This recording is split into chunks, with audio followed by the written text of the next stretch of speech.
भारतीय वसुंधरा, जय राजपुताना। मनु कहते हैं, जन्म मना जायते शूद्रः कर्मणा द्विज उच्यते, अर्थात जन्म से सभी शूद्र होते हैं और कर्म से ही ब्राह्मण, क्षत्रिय, वैश्य और शूद्र बनते हैं। वर्तमान दौर में मनुवाद शब्द को नकारात्मक अर्थों में लिया जा रहा है। ब्राह्मणवाद को भी मनुवाद के ही पर्यायवाची के रूप में उपयोग किया जाता है।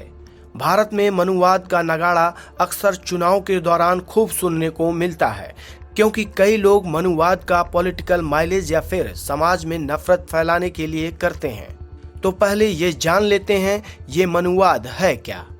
महर्षि मनु को आदि शासक माना जाता है और मनु की संतान होने के कारण ही मनुष्यों को मानव या मनुष्य कहा जाता है।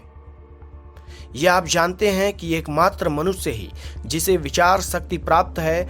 महर्षि मनु की मनुस्मृति में समाज संचालन के कुछ व्यवस्थाएं दी हैं, जिसे मनुवाद कहा जाता है। यानी कि मनुस्मृति वो कलेक्शन है जिसमें समाज के मैकेनिज्म की व्यवस्था दी गई है। जैसे कि आज हमारा संविधान हमें देश में कैसे रहना है, किन अधिकारों का इस्तेमाल करना, इन सब की व्यवस्था देता है।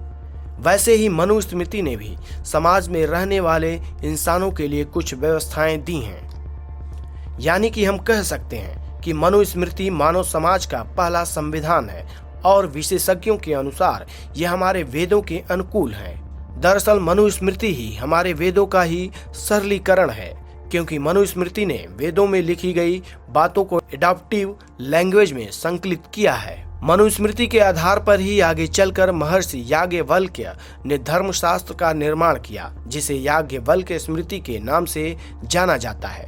अंग्रेजों के समय में भी भारतीय कानून व्यवस्था के बेसिक पिलर्स मनुस्मृति और याज्ञवल्क्य स्मृति से ही लिए गए थे। लॉ स्टूडेंट्स इसे भली भांति जानते हैं। कानून के जानकारों के लिए मनुस्मृति भूमिका को आप इस बात से समझ सकते हैं कि राजस्थान हाई कोर्ट में मनु की प्रतिमा स्थापित की गई है।